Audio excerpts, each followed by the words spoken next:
A paz do Senhor, queridos irmãos. Hoje eu estou aqui com o nosso amigo Rogério, é professor aqui do Liba Campinas, é um exageta, então ele vai nos ajudar hoje com uma palavra que tem sido pedra de tropeço para muitas pessoas, a palavra Elohim.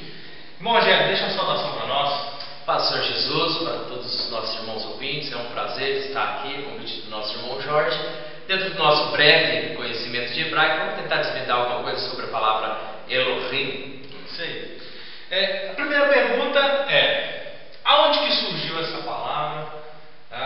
Surgiu no tempo moderno, no maçorético, no mosaico? Como é que é?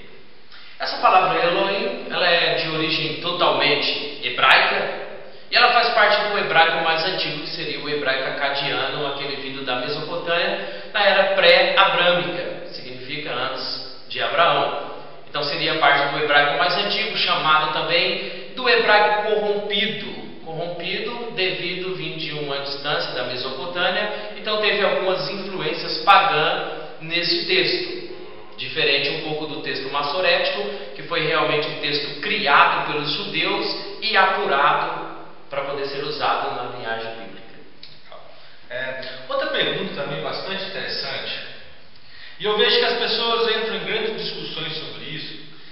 Essa palavra está realmente no plural, irmão Rogério?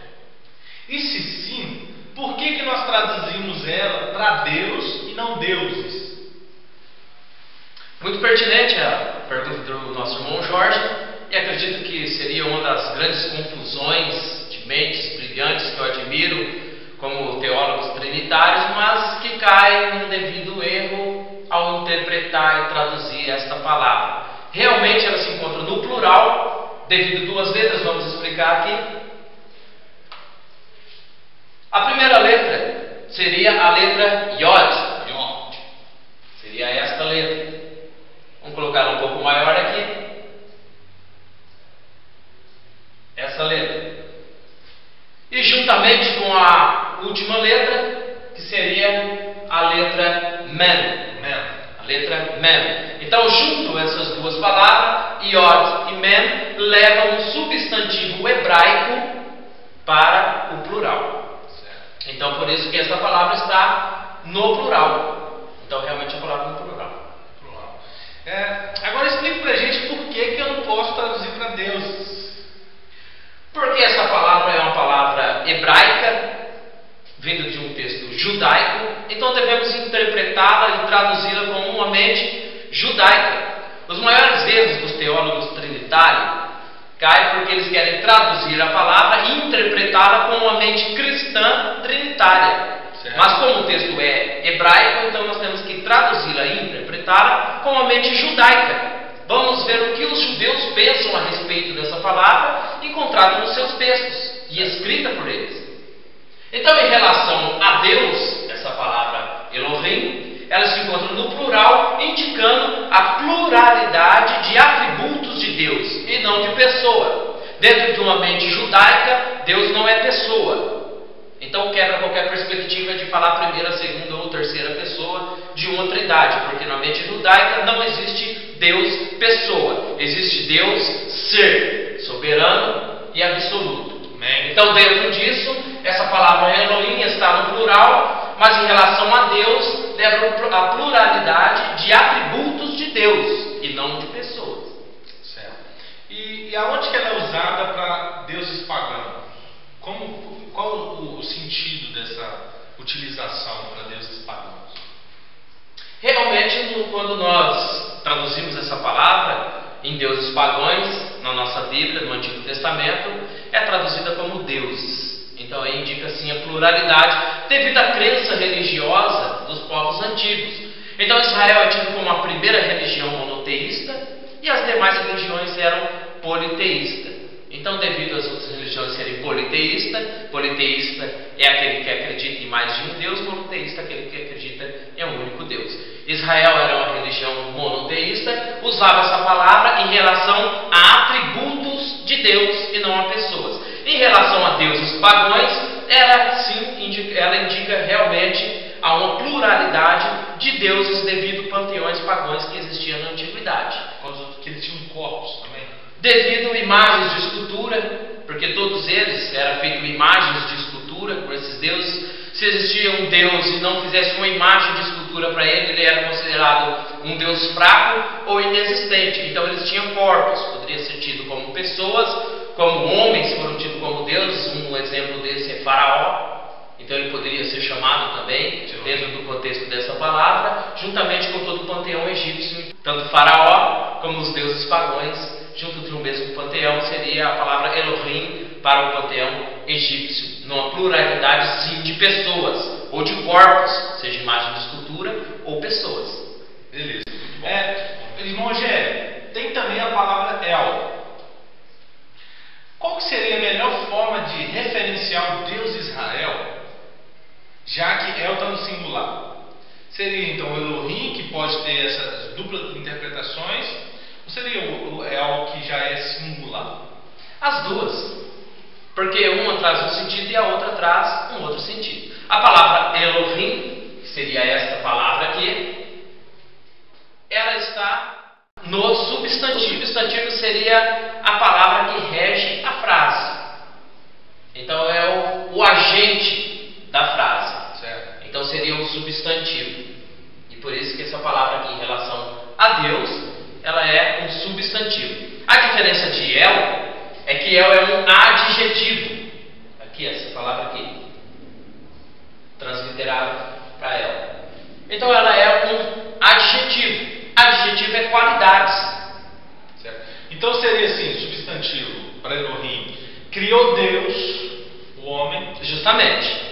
Lá em Gênesis capítulo 1, versículo 1, nós vemos lá escrito: no princípio criou Deus os céus e a terra. Então o agente que cria as coisas é um substantivo, dentro do nosso português também. Então é usada a palavra Elohim e não El, porque não está falando de adjetivo, está falando de substantivo. Um exemplo de adjetivo que é a palavra El, por exemplo, El Shaddai, que seria Deus Todo-Poderoso. Todas as vezes que aparece um adjetivo seguido dessa palavra aqui, não pode ser usada a palavra Elohim. Tem que ser usada Deus a palavra é El. amor também. Deus é amor, seria a palavra El. Ok, muito bom. Sempre seguido de um substantivo. Todas as vezes que aparece essa palavra no texto hebraico, segue deste sinal aqui, aonde liga o substantivo. Então vai aparecer aqui, depois aqui, Shaddai, Gedeon e assim por diante. Irmão Rogério, nos textos pós-cativeiro foram escritos em aramaico, certo? Certo, a maior parte deles. Certo. E lá é usada a palavra Eloá. Por que não usaram Elohim? Porque a palavra Elohim é uma palavra, como foi dito, é uma palavra totalmente de origem hebraica e não aramaica. A palavra Eloá é uma palavra de origem aramaica. Então essa é a palavra que aparece no texto aramaico, nos livros pós-cativeiro. Não aparece muito a palavra Elohim, aparece algumas vezes. Quando tem alguns versículos, algumas passagens em hebraico, pode ser que apareça a palavra Elohim. Mas é uma palavra de influência hebraica, devido aos textos ser escritos por judeus. Eu te pergunto isso porque Eloá está no singular, certo? Certo, porque os textos bíblicos, ali escritos em aramaico, vai tratar de alguns deuses específicos e não de panteões. Certo. Por isso que aparece então, assim, a palavra no só para ficar claro para o nosso telespectador, se Elohim realmente significasse deuses para os judeus, eles usariam Elohim, certo? Elohim, porque é o mesmo alfabeto, então segue as mesmas linhas. Então a palavra Eloá está aqui, eu teria que colocar as mesmas duas letras para levar esse substantivo para o plural, certo? Que seria o Iod e o Men. Muito bem, irmão Rogério, você nos esclareceu muitas coisas hoje. Faça uma conclusão então dessa palavra para nós aqui. Então vamos lá, fazendo uma conclusão de tudo que nós aprendemos um pouco aqui, um aprendizado breve, mas um pouco eficiente. Então a palavra Elohim, ela realmente é uma palavra de uma origem hebraica arcaica, seria o hebraico mais antigo, que aparece realmente no plural. Mas em relação a Deus, por não ser pessoa, e sendo um texto monoteísta, ela está se referindo a atributos de Deus. Por isso que ela está está no plural. No ambiente judaico não há complicação desta palavra estar no plural, porque eles já entendem que é os atributos de Deus.